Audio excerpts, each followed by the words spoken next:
Hello friend, જય શ્રી કૃષ્ણ. તમારું સ્વાગત છે મારી પરીસ કિચન યુટ્યુબ ચેનલમાં. તો આજે આપણે બનાવવાનું છે ટેસ્ટી મકાઈનું દૂધવાળું છીણ. મિત્રો, તમે આને છીણ પણ કહી શકો, પછી તમે આને ખીચડી પણ કહી શકો. તો મેં આને દૂધવાળું છીણ એવું નામ આપેલું છે. તો મિત્રો, તમે હજી મારી ચેનલને સબસ્ક્રાઈબ ન કરી હોય તો લાઈક કરો, તમારા મિત્રો અને તમારા સંબંધી સાથે શેર કરો અને સબસ્ક્રાઈબ કરવાનું નહીં ભૂલતા. તમે સબસ્ક્રાઈબ કરશો તો તમને નવો મારો પહેલો વિડીયો દેખાશે. તો હવે મિત્રો, આજે આપણે મકાઈનું છીણ બનાવવાનું છે. બહુ ટેસ્ટી એવું લાગે છે. તમે એક વખત જરૂર બનાવીને ટ્રાય કરજો. તો આપણે મકાઈનું છીણ બનાવવાનું ચાલુ કરી દઈએ. તો અમે થોડાક આદુના ટુકડા લીધા છે અને 6 થી 7 મરચાં અને લસણ લીધું છે. લીલું લસણ પણ તમે લઈ શકો છો. શિયાળામાં મેં સૂકું લસણ લીધું છે. તો આદુ, મરચાં અને લસણની પેસ્ટ બનાવવાની છે. મિક્સરમાં એકદમ મસ્ત પેસ્ટ બનાવવાની છે. અને થોડું આપણે 2 થી 3 ચપટી જેટલું મીઠું નાખીશું, એટલે થોડું પાણીનો ભાગ છૂટશે, એટલે સરસ એવી પેસ્ટ તૈયાર થશે. જો આપણી પેસ્ટ આવી અધકચરી બનીને તૈયાર થઈ છે. હવે આપણે એકદમ સરસ તાજી મકાઈ લઈ લીધી છે. તાજી મકાઈમાં આપણને પોષણથી બહુ ભરપૂર હોય છે અને મકાઈમાં કાર્બોહાઈડ્રેટ અને ફાઇબર પણ મળે છે. બહુ સારી એવી મકાઈ છે મિત્રો. મારી એકદમ તાજી મકાઈ લીધેલી છે મેં. તમે તાજી મકાઈનું છીણ પણ બનાવી શકો છો અને ફ્રોઝન મકાઈના દાણા કરેલા હોય તમે, તો એને તમે મિક્સરમાં અધકચરા પીસીને પણ તમે આ છીણ અથવા ખીચડી બનાવી શકો છો. તો અમે છાલા ઉતારી નાખ્યા છે એક મકાઈના. જો મિત્રો, મારી એકદમ સરસ તાજી એવી મકાઈ છે. તો મેં 3 મકાઈના છાલા ઉતારી લીધા છે અને હું આમાં ઘસી નાખીશ. આ છીણ કરવાનું જે મારી પાસે છે તે એમાં હું બધું ઘસી અને છીણ તૈયાર કરી લઈશ. આવી રીતે તમે ભાગમાં પણ કરી શકો છો. 2 ભાગ કરી અને આખું પણ તમને ફાવે તો તમે લઈ અને ઘસી શકો છો. તો અમે મિત્રો આવી રીતે 2 ભાગ કરીને મકાઈના છીણને એકદમ સરસ છીણી લીધું છે.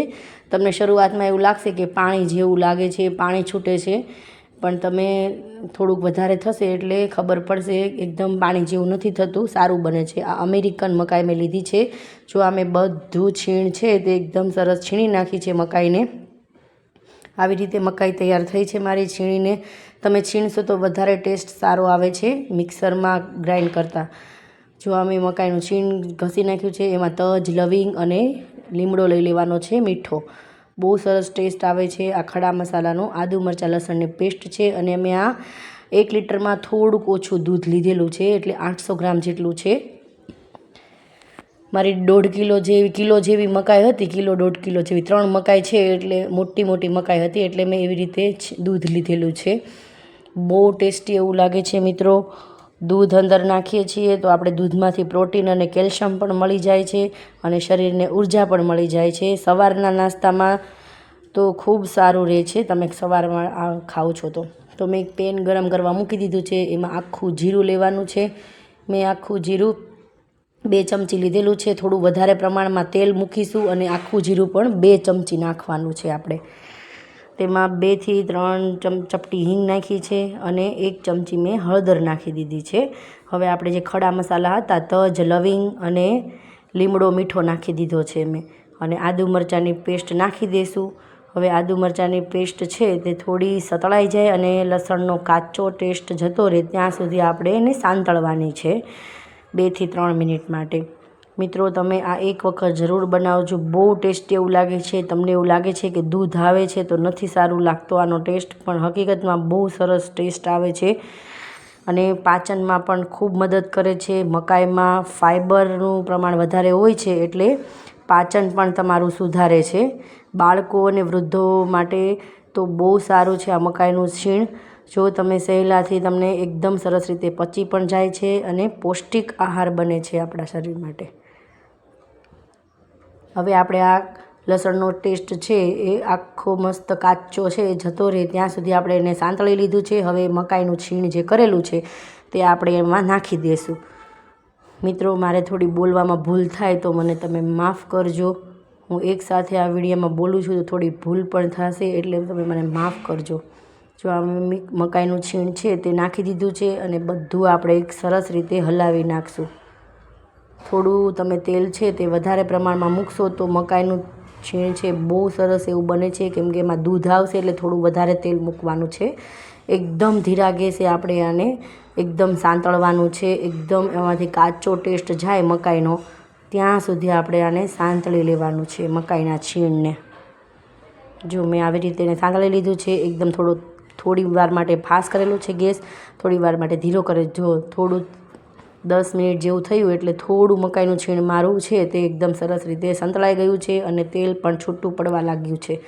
નીચે ચોંટી જાય છે એટલે ધીરા ગેસે એકદમ કન્ટિન્યુ તમારે હલાવતું રહેવું પડશે આ છીણને.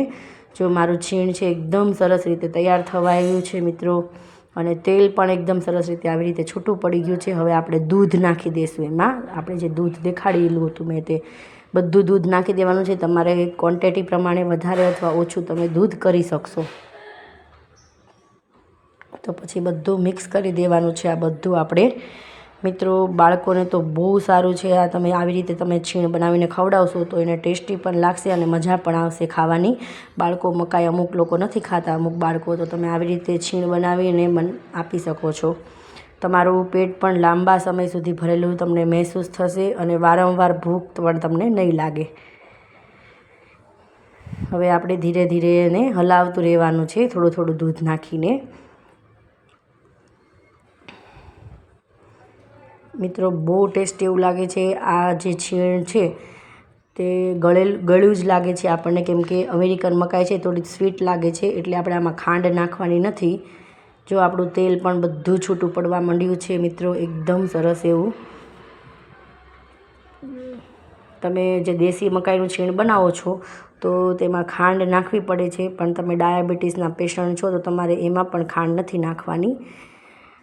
મેં આમાં 2 ચમચી લાલ મરચું પાવડર નાખી દીધું છે. મોટી ચમચી ભરીને નાખેલું છે. તમારી 2 ચમચી નાખવાની છે નાની હોય તો. હવે બધું મિક્સ કરી લઈશ આવી રીતે. લાલ મરચું આમાં બહુ ફાઇન લાગે છે. આમાં કોઈ ગરમ મસાલો નાખવાનો નથી આપણે, કેમ કે આપણે ખડા મસાલાનો ઉપયોગ કર્યો છે એટલે તે એકદમ સરસ છીણમાં ટેસ્ટ આવે છે. હવે થોડી વાર માટે ઢાંકી દઈશું આપણે છીણને લાલ મરચું નાખ્યા પછી. જો મિત્રો મારું છીણ એકદમ સરસ રીતે બની ગયું છે. મિત્રો તમને મારી રેસીપી કેવી લાગી એકદમ સરસ પ્યારું પ્યારું કોમેન્ટ કરી દેજો, અને તમે ક્યાંથી જોઈ રહ્યા છો તે પણ મને બતાવજો. મિત્રો આ તમે એક વખત બનાવશો તો બહુ ટેસ્ટી એવું લાગે છે. અને મારો વિડીયો લાઇક કરો, તમારા મિત્રો દોસ્તો સાથે શેર કરવાનું નહીં ભૂલતા, અને સબસ્ક્રાઈબ પણ કરો. તમે તમારા લાઇક અને એક સબસ્ક્રાઈબ ને એક લાઇકથી અમને બહુ સારી એવી પ્રેરણા મળે છે મિત્રો. ચલો આપણે છીણ બની ગયું છે. Bye bye.